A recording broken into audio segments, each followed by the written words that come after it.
Good morning students. आज हम पढ़ेंगे आर्थिक विकास की अवस्थाएं। लास्ट वीडियो में हमने आर्थिक वृद्धि और आर्थिक विकास की अवधारणाओं के बारे में पढ़ा था। अब हम देखते हैं कि आर्थिक विकास की कौन कौन सी अवस्थाएं होती हैं।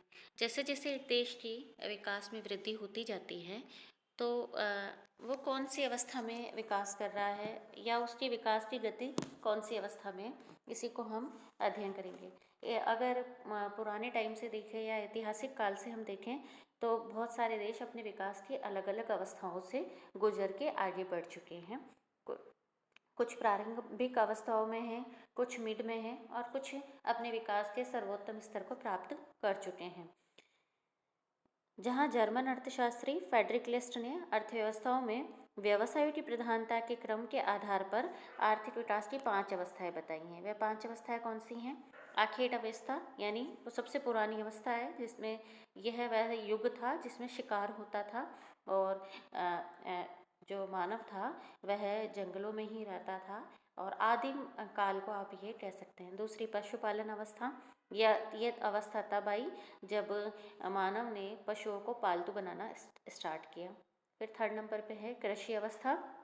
जैसे जैसे मानव की आवश्यकताएं बढ़ती गई वैसे वैसे इन्होंने जहाँ पहले ये जंगल में रहते थे उसके बाद में इन्होंने खेती करना स्टार्ट किया। फिर है औद्योगिक अवस्था और लास्ट है सामान्य अवस्था। ये तो बताई गई है फ्रेडरिक लिस्ट के द्वारा। कार्ल मार्क्स ने राजनीतिक स्थिति के आधार पर आर्थिक अवस्थाओं का वर्गीकरण किया है। जैसे कि वह बताते हैं, सबसे पहले सामंतवाद रहता है, फिर पूंजीवाद और आगे जाके समाजवाद बताया है। सामंती अवस्था में सामंतवादी अवस्था में शोषण का बोलबाला रहता है और इसके बाद में जैसे जैसे उस शोषण से वर्ग शोषण की अवस्था आती है, वर्ग संघर्ष होता है, आगे चल के पूंजीवाद का अस्तित्व होता है। और पूंजीवादी अवस्था में जो कि जिसमें कि श्रमिकों का शोषण होता है और श्रमिकों की दशा खराब होने लग जाती है, तब श्रमिकों के द्वारा जो सर्वहारा वर्ग की क्रांति की जाती है, उस क्रांति के बाद में समाजवाद की स्थापना होती है। इसी प्रकार आप देख सकते हैं कॉलिन क्लार्क ने भी आर्थिक विकास की 3 अवस्थाएं बताई हैं। पहली अवस्था प्रारंभिक अवस्था है जिसमें लोग पिछड़ी अवस्था में रहते हैं और इनका प्रमुख व्यवसाय कृषि, पशुपालन, मछली पालन, खनिज खोदना, वनों से जीविका उपार्जन करना होता है और जनसंख्या का बड़ा भाग उन पर आश्रित होता है। दूसरी अवस्था द्वितीयक अवस्था होती है जिसमें निर्माणकारी उद्योगों, खनिज प्रयोग उद्योगों आदि का पर्याप्त विकास हो जाता है। अर्थव्यवस्था में पर्याप्त औद्योगिकरण के कारण कृषि व प्राथमिक उद्योगों में नियोजित जनसंख्या कम होती है तथा देश की अधिकांश जनसंख्या उद्योगों से जीविकोपार्जन करती है। तीसरी है तृतीयक अवस्था। यह है आर्थिक विकास की अंतिम अवस्था है, जबकि देश का पर्याप्त विकास हो जाने से सेवा क्षेत्रों में परिवहन, संचार, बैंकिंग तथा लोक उपयोगी सेवाएं उपलब्ध होती हैं। रोस्टोव की हमें आर्थिक विकास की अवस्थाओं का अध्ययन करना जरूरी बन जाता है, क्योंकि इन्होंने जिस तरीके से इसका डिस्क्रिप्शन दिया है वह काफ़ी कुछ अर्थव्यवस्थाओं के विकास को देख के हम अंदाज़ा लगा सकते हैं कि कौन सी स्थिति में कोई देश होगा, विकास की कौन सी सोपान पे कोई देश खड़ा है। तो ये मोस्ट इम्पॉर्टेंट है प्रोफेसर रोस्टिव का जो वर्गीकरण किया गया है। इससे संबंधित क्वेश्चन पूछे जाते हैं आपके और बहुत अच्छे से आपको इसको, अगर आप इसको बहुत बढ़िया तरीके से एक्सप्लेन कर पाते हैं तो आप पूरे नंबर भी अर्जित कर सकते हैं। तो हम देखते हैं रोस्टोव की आर्थिक विकास की 5 अवस्थाएं कौन कौन सी बताई है इन्होंने। पहला बता रहे हैं परंपरागत समाज की अवस्था। चूँकि ये प्रारंभिक अवस्था होती है, यानी विकास का यहाँ पर विकास प्रारंभ नहीं हुआ होता है, ठीक है। यानी ये किसी देश की सबसे इनिशियल स्टेज होती है, प्रारंभिक अवस्था होती है, जहाँ विकास नाम की कोई व्यवस्था नहीं रहती है और समाज रूढ़िवादी रहता है, ठीक है। और कृषि, पशुपालन, मछली पालन आदि परंपरागत उत्पादन पद्धतियाँ प्रचलित रहती हैं। आविष्कारों, नवीन विधियों के प्रयासों व पहल का अभाव होता है, ठीक है यहाँ पे। फिर है उत्पादकता का नीचा स्तर होने के कारण आय, उपभोग और बचत का स्तर भी यहाँ नीचा होता है। अधिकांश जनसंख्या प्राथमिक उद्योगों में लगी हुई रहती है। उद्योग का और व्यापार सेवाओं का यहाँ पर क्या है, अभाव रहता है। और वे यत्र तत्र कुछ विकास के अतिरिक्त संपूर्ण अर्थव्यवस्था दुर्बल और अविकसित अवस्था में होती है। लोग बहुत दरिद्र एवं उनका जीवन स्तर बहुत नीचा होता है और समाज में भूस्वामी राजनीतिक व आर्थिक सत्ता हथिया लेते हैं। अगर आज के परिप्रेक्ष्य में अगर हम किन्हीं देशों को, कौन से देश को इसमें शामिल कर सकते हैं, तो अगर हम देखें अफ्रीकन कंट्रीज़ में कुछ एक कंट्रियाँ ऐसी भी हैं जहाँ पर विकास का स्तर बहुत निम्न है। आज भी वहाँ पर आदिम अर्थव्यवस्था ही चल रही है और वहाँ की स्थिति आप कह सकते हैं कि उसको आप इससे कंपेयर कर सकते हैं, या वहाँ के विकास को आप इस विकास के अनुसार बता सकते हैं, परंपरागत विकास के अनुसार बताया जा सकता है। नेक्स्ट है स्वयं स्फुरत या छलांग लेने की पूर्व की दशाओं की अवस्था। ठीक है, यानी छलांग लेने से पहले की अवस्था, या ठीक है, आप इस शब्द को समझिए, छलांग लेने से पहले की अवस्था, उसका हमें वर्णन करना है, उसे समझना है, वो यहाँ पर सेकंड नंबर पे आती है। ये अर्थ विकास की दूसरी अवस्था है और ये संक्रमण अवस्था है। ठीक है, जिसमें स्वयं स्फुरत अवस्था के लिए आवश्यक दशाओं व आधार परिस्थितियों का निर्माण होता है। ठीक है, यानी आप ये कह सकते हैं टेक ऑफ लेना है। अगर मान लीजिए कोई प्लेन है जिसे जो पहले रनवे पे चल रहा है, रनवे पे चलने के बाद में जैसे ही वो ऊपर चढ़ता है तो वो क्या है, छलांग है, टेक, है ना, उसे हम टेक ऑफ की स्थिति कहते हैं। लेकिन उस टेक ऑफ से स्थिति से पहले जरूरी भी तो है ना कि आपका जो प्लेन है वह रनवे पर दौड़ता भी तो होना चाहिए। आप छलांग तभी तो तेज ले पाओगे जब आपका रनवे बहुत अच्छा होगा या आप उस पर बहुत अच्छे से दौड़ पाओगे। तो ये विकास की दूसरी अवस्था है जिसमें हम छलांग से पहले का अध्ययन करेंगे। ठीक है ना, यानी कोई इकोनॉमी छलांग ले रही है, अब छलांग कितनी ऊंची ले पाती है ये डिपेंड करता है कि उसकी सेकंड अवस्था, यानी जिसका हम यहाँ पर अध्ययन करने वाले हैं, ये अवस्था वह कितने अच्छे तरीके से यूज ले पाती है और इसमें कितना अच्छा डेवलपमेंट कर पाती है। ठीक है, और इसमें आप देखिए यहाँ समाज के दृष्टिकोण में आधारभूत व प्रायोगिक विज्ञान के प्रति, उत्पादन कला में परिवर्तन के प्रति, जोखिम उठाने कार्य के तरीकों व दशाओं के प्रति क्रांतिकारी परिवर्तन आवश्यक होते हैं। इस अवस्था में कृषि में क्रांति से भावी औद्योगिक विकास का सुदृढ़ आधार तैयार होता है। विनियोग की दर 5% से बढ़कर 10% हो जाती है। सामाजिक ऊपरी पूंजी के अंतर्गत परिवहन, संचार, विद्युत, तकनीकी शिक्षा, औद्योगिक प्रशिक्षण तथा चिकित्सा सुविधाओं का विस्तार होता है। यह वह अवस्था है जिसमें शनि शनि रूढ़िवादी समाज में प्रगतिशील दृष्टिकोण का प्रादुर्भाव होता है और समाज स्वयं स्फुरत अवस्था के मार्ग पर अग्रसर होता है। यानी आदिम अवस्था जिसका हमने अध्ययन किया था उसके बाद वाली सेकंड स्टेज है ये, और ये जितनी अच्छी होगी आप ये मान के चलिए कि जो टेक ऑफ, यानी आप कह सकते हैं विकास की जो तीसरी अवस्था है वो उतनी ही शानदार होगी। अब हमें पढ़ना है स्वयं स्फुरत या छलांग स्तर की अवस्था, यानी टेक ऑफ स्टेज। आप इनमें से ये सारी स्टेज को बहुत अच्छे से रीड आउट करेंगे क्योंकि इसके ऊपर क्वेश्चन बनते रहते हैं और ये बहुत इम्पॉर्टेंट टॉपिक है इस पूरे चैप्टर के अंदर। रोस्टोव के अनुसार यह विकास की महत्वपूर्ण अवस्था है जिसमें विकास स्वगतिमान और आत्म प्रेरित, यानी खुद स्वयं से प्रेरित होता है ये। ठीक है, ये वाला विकास, इसमें किसी बाहरी सहायता की जरूरत नहीं पड़ती है और सिर्फ आंतरिक साधनों के प्रयोग से विकास सामान्य व नियमित रूप से होने लगता है।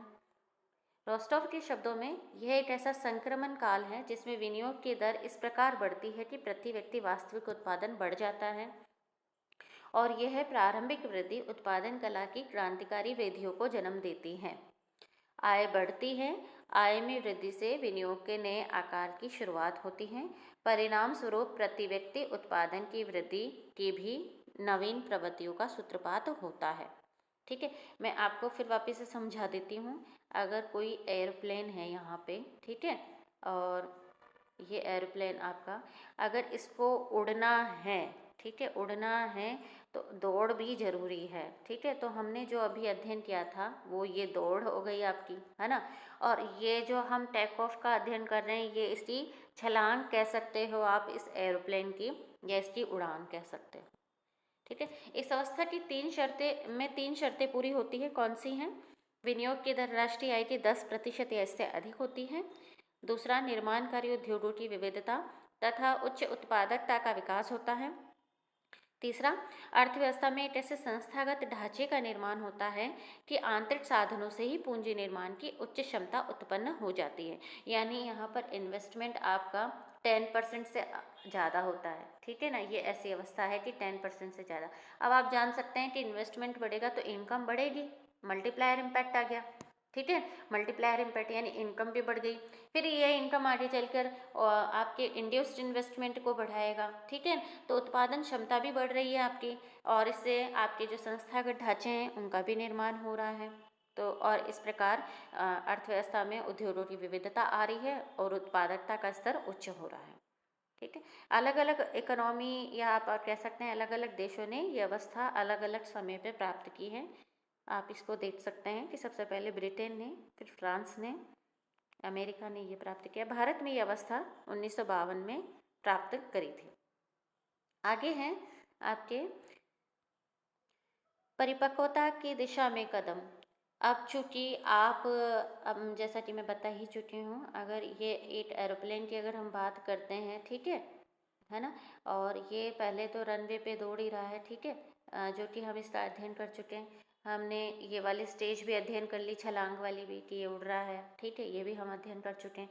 इसके बाद में ये कितने समय तक उड़ सकता है, कितने लंबे टाइम तक ये उड़ सकता है, इस अवस्था को हम यहाँ देखेंगे, ठीक है। यानी कितने लंबे टाइम तक यहाँ पर रह सकता है, और ये तभी रह पाएगा जब इसको नीचे यहाँ से अच्छी स्पीड रही हो, रनवेज का अच्छा रहा। अच्छा, यहाँ रहने के लिए ज़रूरी है ईंधन भी होना चाहिए, और यानी साधन होने चाहिए, कच्चे साधन होने चाहिए आपके पास में, मोटिवेशन होना चाहिए, इनोवेशन होना चाहिए, ये सारी चीज़ें इसमें इंक्लूड होती हैं।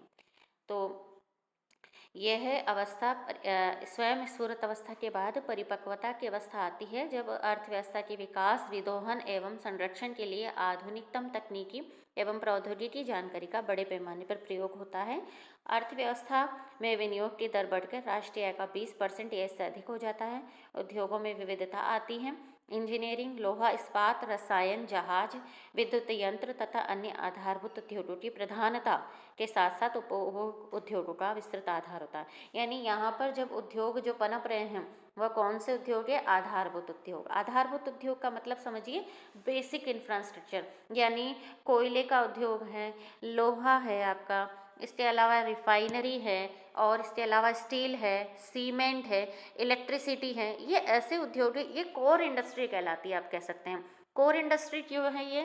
क्योंकि अगर ये उद्योग आपके ज़्यादा होंगे इकोनॉमी के अंदर और बहुत अच्छी अवस्था में प्रगति करते हुए होंगे, तो इससे अन्य उद्योगों को फ़ायदा मिलेगा।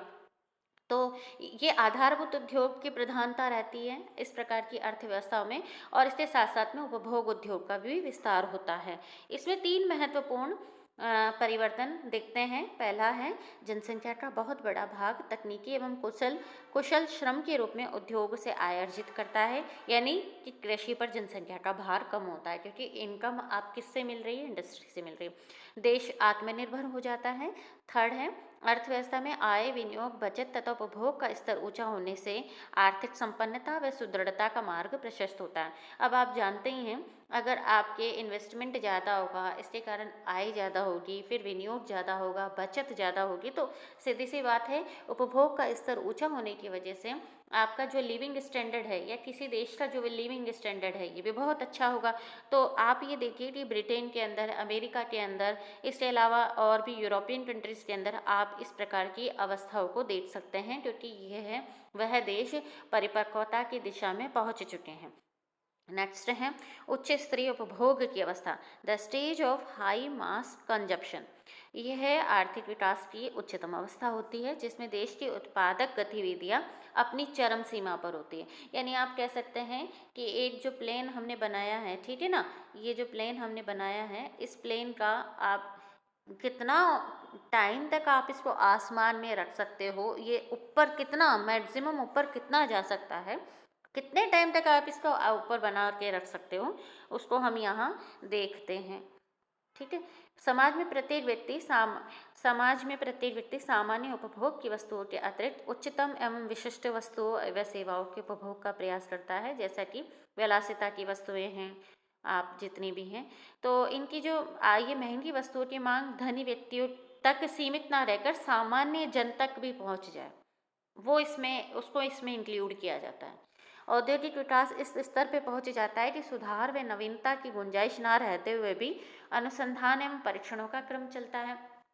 अगर आप अमेरिकन कंट्रीज़ को देखोगे, अमेरिका को देखिए आप, वहाँ पर तमाम जो सुविधाएं हैं, ऐसा नहीं है कि वहाँ का अमीर वर्ग ही इन सुविधाओं को उपभोग कर पा रहा है। मिडिल क्लास वहाँ का बहुत अच्छा है और वह भी इन चीज़ों को, इन सुविधाओं का उपभोग कर रहा है। साथ ही उस देश का रिसर्च एंड डेवलपमेंट इतना ज़बरदस्त है कि वह आज भी इनोवेशन कर रहा है, जबकि वह बहुत ज़्यादा इनोवेशन के उच्च चरम स्तर पर पहुँच चुका है। इसके बावजूद वहाँ पर इनोवेशन हो रहे हैं, जो कहीं ना कहीं लिविंग स्टैंडर्ड को आप कहते हैं क्वालिटी लाइफ बढ़ाते हैं। आगे हैं, भारत इनमें से कौन सी अवस्था में, अगर हम बात करें कि भारत की अवस्था इनमें से कौन सी है, तो रोस्टोव कहते हैं कि जैसा कि विकसित देश तो अपने उच्च स्तरीय अवस्था में पहुंच चुके हैं, लेकिन विकासशील देश परिपक्वता की अवस्था में पहुंच रहे हैं और कुछ अभी स्वयं स्फुरत अवस्था में ही चल रहे हैं। इस संदर्भ में रोस्टोव ने के अनुसार भारत 1952 में ही स्वयं स्फुरत अवस्था में पहुंच चुका था, पर अभी भी हम उसी अवस्था में गुजर रहे हैं। यानी ये कौन सी अवस्था है, स्वयं स्फुरत अवस्था कौन सी आ गई, ये आपकी 3rd नंबर की, यानी हम टेक ऑफ स्टेज पे पहुंच चुके हैं। 1952 में ही हम इस स्टेज पे आ चुके हैं और हम अभी भी हम इसी अवस्था में गुजर रहे हैं। यानी हमने टेक ऑफ के बाद की जो अवस्था है, यानी 4थे नंबर की अवस्था में हम अभी तक नहीं पहुंच पाए हैं। और इसका कारण उन्होंने दिया है, इसके कारण है रूढ़िवादी दृष्टिकोण, यानी रूढ़िवादी दृष्टिकोण में वह सभी बातें आती हैं जो कि भारत को धकेलती हैं अपनी 4थी अवस्था में पहुंचने से। नेक्स्ट है विनियोग की नीचे दर। विनियोग की नीचे दर में, जैसा कि स्वयं स्फुरत अवस्था में विनियोग की दर राष्ट्रीय आय के 10% से अधिक होती है, परंतु भारत में यद्यपि चौथी योजना के अंत तक विनियोग की दर 14% पे पहुंच गई थी, पर आंतरिक बचतें राष्ट्रीय आय के करीब 11.12% पे ही थी। ठीक है, इस वजह से हमें विदेशी सहायता लेनी पड़ती है, लेकिन अतः हमारी अर्थव्यवस्था बिना विदेशी सहायता के अब भी तीव्र गति से आर्थिक विकास की क्षमता प्राप्त नहीं कर पाई है। यानी अभी भी हमें फॉरेन एड लेना पड़ रहा है। नेक्स्ट है कृषि पर जनसंख्या का भार अधिक है। ये तो हमने कई दफ़े पढ़ा है कि हमारी जनसंख्या का बहुत अधिक भार प्रत्यक्ष और अप्रत्यक्ष रूप से कृषि पर आधारित है, और उद्योगों पर हमारी जनसंख्या का केवल 17 से 18% भाग लगा हुआ है। इसी प्रकार राजनीतिक अस्थिरता, देश में आज भी प्रशासन अकुशल रहा है। इतना ज़्यादा आप उसको सक्सेसफुल नहीं कह सकते हैं, क्योंकि प्रशासन का देखिए कुशलता से चलना बहुत ज़रूरी है अर्थव्यवस्था में शांति और सुरक्षा बनाए रखने के लिए, क्योंकि जब सुरक्षा रहेगी तो व्यापारी इन्वेस्टमेंट करने के लिए आगे बढ़ पाएंगे। औद्योगिकरण की धीमी गति, योजनाबद्ध विकास के 55 वर्षों में यद्यपि उद्योगों का सुदृढ़ व व्यापक आधार तैयार किया है, देश में उद्योगों में विविधता आई है, पर फिर भी उद्योगों के विकास की दर अपेक्षाकृत धीमी है। ठीक है, आप इसको डाटा को आप देख सकते हैं कि हमारे यहाँ पर किस प्रकार औद्योगिकरण हो रहा है, और इन उद्योगों में हम अभी भी पुरानी मशीनों का ही प्रयोग कर रहे हैं। राष्ट्रीय विकास दर भी बहुत कम रही है। यद्यपि 5वीं योजना का लक्ष्य राष्ट्रीय आय में 5% की वृद्धि का था, परंतु वास्तविक उपलब्धि काफ़ी कम रही है, निराशाजनक रही है। भारत में अगर हम प्रति व्यक्ति आय का स्तर भी देखें तो और विकसित देशों के मुकाबले हमारे यहाँ पर प्रति व्यक्ति आय का स्तर भी काफ़ी नीचे रहा है। भारत अभी भी यूएनडीपी के अंतर्गत मध्यम विकासशील देशों की स्थिति में आता है। तो इन कथनों के आधार पे ये कहना अतिशयोक्तिपूर्ण नहीं होगा कि भारत अब तक स्वयं स्फुरत अवस्था को प्राप्त नहीं कर पाया है। यह प्रारंभिक 2 अवस्थाओं को पार कर चुका है, पर तीसरी अवस्था में ही गोते खा रहा है। इसके लिए श्रम, निष्ठा, प्रगतिशील दृष्टिकोण, सशक्त व कुशल एवं ईमानदार प्रशासन के साथ साथ जन सहयोग एवं उत्प्रेरणाओं पर आर्थिक नियोजन की सफलता व तीव्र विकास आर्थिक विकास को संभव बनाना है। आगे हम देखते हैं विकास का महत्व क्यों है। विकास का महत्व, जैसा कि हम पहले ही पढ़ चुके हैं, विकास से कहीं ना कहीं निर्धनता का समापन होता है, विषमता जो आर्थिक असमानता है उसका समापन होता है, अर्थव्यवस्था में सामाजिक और सांस्कृतिक उत्थान होता है, समृद्धि बढ़ती है, राजनीतिक स्थिरता आती है, जनता की लाइफ क्वालिटी पूर्ण होती है और बहुत अच्छी होती है। तो इसका महत्व देखिए, प्राकृतिक साधनों का विदोहन, क्योंकि विकास के कारण देश में जो साधन होते हैं उन साधनों का उपयोग अच्छे से हो पाता है, जिससे कि इनकम और उत्पादकता बढ़ती है। अगर विकास ही नहीं होगा तो वह साधन आपके उपयोग में नहीं आएंगे। नेक्स्ट है औद्योगिकरण। आर्थिक विकास के कारण देश में आधारभूत उद्योगों के साथ साथ उपभोग उद्योगों का भी तेजी से विकास होता है, और इन औद्योगिकरण के साथ साथ उद्योगों में विविधता, विशिष्टीकरण, बड़े पैमाने की उत्पत्ति एवं श्रम विभाजन को भी प्रोत्साहन मिलता है। नेक्स्ट है राष्ट्रीय आय व प्रति व्यक्ति आय में वृद्धि। देश के प्राकृतिक संसाधनों के विदोहन, औद्योगिकरण, रोजगार अवसरों में वृद्धि तथा तीव्र पूंजी निर्माण से राष्ट्रीय आय व प्रति व्यक्ति आय में वृद्धि होती है, जो अंततः आर्थिक समृद्धि का मार्ग प्रशस्त करती है। नेक्स्ट है पूंजी निर्माण एवं विनियोग दर में वृद्धि। आर्थिक विकास के परिणाम स्वरूप बचत व पूंजी निर्माण में वृद्धि होती है, नए नए उद्योगों की स्थापना होती है, उत्पादन की नवीन विधियां अपनाई जाती हैं, उनका अधिकाधिक विनियोग किया जाता है, लोगों की बढ़ी हुई मांग की पूर्ति के लिए उत्पादन वृद्धि भी अधिक विनियोग से संभव होती है। नेक्स्ट है मानवीय साधनों का सदुपयोग होता है, बेरोजगारी का समापन होता है और श्रम की कार्यकुशलता में वृद्धि होती है। संतुलित अर्थव्यवस्था। संतुलित अर्थव्यवस्था का मतलब ये हुआ कि कृषि के साथ साथ उद्योगों का भी विकास होता है, कृषि पर जनसंख्या का भार कम होने लगता है और अर्थव्यवस्था का विकास एकाकी न होकर विविधतापूर्ण हो जाता है। सामाजिक सेवाओं का विस्तार होने लगता है, मनोरंजन के साधनों में वृद्धि होती है और स्वस्थ जनसंख्या की वृद्धि होती है, क्योंकि स्वास्थ्य सुविधाओं का भी विकास होने लगता है। इसके अलावा उच्च जीवन स्तर, चूँकि विकास के कारण लोगों का या नागरिकों का जो है जीवन स्तर उसमें सुधार आता है, असमानता कम होती है, आय बढ़ती है, प्रति व्यक्ति आय में वृद्धि होती है और जनता को उपभोग के लिए अधिकाधिक वस्तुएं उपलब्ध हो पाती हैं, इस कारण जीवन स्तर ऊंचा हो पाता है। शांति एवं सुरक्षा को बढ़ावा। विकास से देश की बाहरी आक्रमणों से सुरक्षा व क्षमता बढ़ती है, देश में पर्याप्त उत्पादन और उसका वितरण समुचित रूप से होने से आंतरिक शांति रहती है। नेक्स्ट है जनता की आशाओं व आकांक्षाओं की पूर्ति होती है। विकास से ही देश की सामाजिक, राजनीतिक, आर्थिक आशाओं व आकांक्षाओं की पूर्ति संभव होती है, जो अधिकतम सामाजिक कल्याण का मार्ग प्रशस्त करती है। अंतर्राष्ट्रीय नेतृत्व एवं प्रतिष्ठा। आर्थिक विकास ही देश को अंतर्राष्ट्रीय स्तर पर नेतृत्व करने तथा दूसरे देशों पर अपनी धाक जमाने का कार्य कर सकता है और तभी अंतर्राष्ट्रीय प्रतिष्ठा मिलती है। जैसा कि आप देखिए कि अमेरिका की आज इसलिए सुनी जाती है क्योंकि वह विकास के बहुत उच्चतम स्तर पर पहुंच चुका है। दुर्बल को सबल एवं जागृत करता है ये विकास। आर्थिक समानता व सामाजिक न्याय का मार्ग प्रशस्त होता है, गरीबी का निवारण होता है, शोषण से मुक्ति होती है और समानता को बढ़ावा मिलता है। निर्धनता के कुचक्र को तोड़ने के लिए भी विकास जरूरी है, क्योंकि प्राकृतिक साधनों के विदोहन, औद्योगिकरण व रोजगार अवसरों में वृद्धि से राष्ट्रीय आय और प्रति व्यक्ति आय में वृद्धि होती है।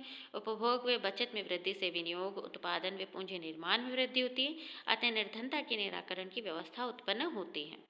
नेक्स्ट है सामाजिक सुरक्षा एवं स्वतंत्रता।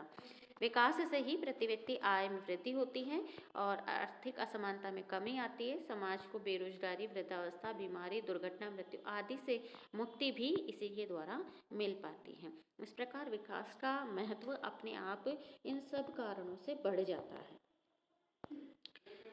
आज का आपका असाइनमेंट है, स्वयं स्फुरत अवस्था पर आपको एक टिप्पणी लिखनी है। आप इसको मुझे आप ब्रीफली 50 शब्दों में किसी भी माध्यम से इसके बारे में अच्छे से बता सकते हैं, बहुत अच्छे तरीके से। धन्यवाद।